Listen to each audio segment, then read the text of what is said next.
નડિયાદ મહાનગરપાલિકા water works વિભાગ દ્વારા રૂપિયા 4,73,38,056 ખર્ચે 4 પાણીની ટાંકીઓ માટે પાણીની ક્ષમતા અંડરગ્રાઉન્ડ સ્ટોરેજ બનાવવાની કામગીરીનું ખાતમુહૂર્ત નડિયાદના ધારાસભ્ય શ્રી પંકજભાઈ દેસાઈની હાજરીમાં સંપન્ન કરવામાં આવ્યું.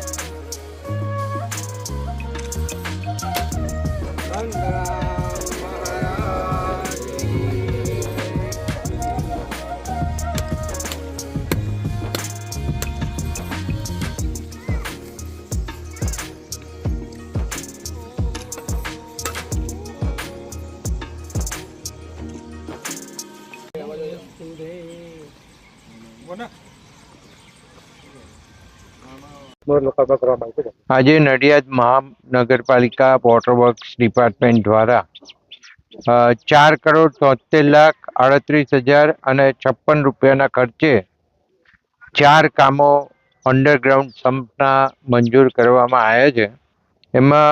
એનું આજે ખાતમુહૂર્ત રાખવામાં આવ્યું. એમાં એક પહેલું હરિદાસ હોસ્પિટલ ટાંકી પાસે હોસ્પિટલના કમ્પાઉન્ડની અંદર 15 લાખ લીટરનો અંડરગ્રાઉન્ડ સમ્પ જે ટાંકી ભરવા માટે કરવા જઈ રહ્યા છે. બીજું સિવિલ ટાંકી માટે હોસ્પિટલ કમ્પાઉન્ડમાં 15 લાખ લીટરનો અંડરગ્રાઉન્ડ સમ્પ એ પણ કરવા જઈ રહ્યા છે. સનરાઈઝ ટાંકી પાસે બોર રૂમ પાસે 15 લાખ લીટરનો અંડરગ્રાઉન્ડ સમ્પ અને એની સાથે અન્ય કામગીરી કરવા જઈ રહ્યા છે. એવી જ રીતે અહીં પ્રગતિનગર ટાંકી માટે બોર રૂમ પાસે 20 લાખ લીટરનો અંડરગ્રાઉન્ડ સમ્પ ભવિષ્યની વસ્તીઓને ધ્યાને રાખી અને આ આયોજન કરવામાં આવ્યું છે. 4 સ્થળ ઉપર હાલમાં પીવાના પાણીની ઓવરહેડ ટાંકીઓ અત્યારે કાર્યરત છે અને તેની પાસે કોઈ પણ સ્ટોરેજની વ્યવસ્થા નહોતી અને વોટર વર્ક્સ વિભાગે ગુજરાત પાણી પુરવઠા બોર્ડ મારફતે આ ઓવરહેડ પાણીની ટાંકી માટેની ટાંકીની ક્ષમતા અથવા તો તેના કરતાં વધુ ક્ષમતાવાળા અંડરગ્રાઉન્ડ સ્ટોરેજ હોવા એ જરૂરી બાબત છે. એ ધ્યાને લઈને આ અંડરગ્રાઉન્ડ સ્ટમ્પ અને સ્ટોરેજ બનાવવાની કામગીરી હાથ પર લેવામાં આવી છે અને આ કામગીરી થવાથી પીવાના પાણી ટાંકી ઉપર અંડરગ્રાઉન્ડ સમ્પમાં પાણીનો સ્ટોરેજ થઈ શકશે અને સંજોગો વસાત મુખ્ય પમ્પિંગ મશીનરી ખોરવાઈ જાય તેવા સમયે અન્ય વિકલ્પથી નાગરિકોને પાણી પુરવઠો પૂરો આપી શકાય એ માટેની વ્યવસ્થા છે. ઉપરોક્ત જણાવેલ 4 ટાંકીઓમાંથી અંદાજે 6 વોર્ડમાં રહેતા નાગરિકોને આ યોજનાનો ફાયદો મળવાનો છે અને અંદાજિત 15,000 કનેક્શન ધારકોને આનો ફાયદો મળી શકશે. આ કામ પૂર્ણ કરવા માટે 15 દિવસ જેટલો 15 મહિના જેવો સમય નક્કી કરવામાં આવ્યો છે અને હું માનું છું કે આ સમયસર કામગીરી પૂર્ણ થાય એવું ખાતમુહૂર્ત જ્યારે કર્યું છે ત્યારે કોન્ટ્રાક્ટરોને અહીં હાજર છે એમને કહું છું અને ગુણવત્તાસભર કામ કરે, કામમાં કોઈ પણ જાતની ચોરી ના કરે.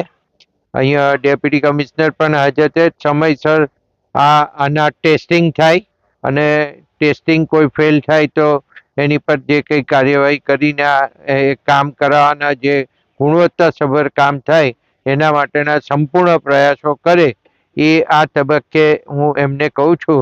અને ખાસ તો વાત એ છે કે આપણું જે મુખ્ય પમ્પિંગ સ્ટેશન જે છે જે કેનાલ આધારિત છે ત્યાંથી જે પાણી બધી ટાંકીઓમાં ચડાવવામાં આવે છે તો આ અંડરગ્રાઉન્ડ સમ્પમાં નાખી આ પાણીનો સ્ટોરેજ થાય અને આ પાણીથી ઉપર ટાંકી ઓવરહેડ ભરાય એ પણ આયોજન છે.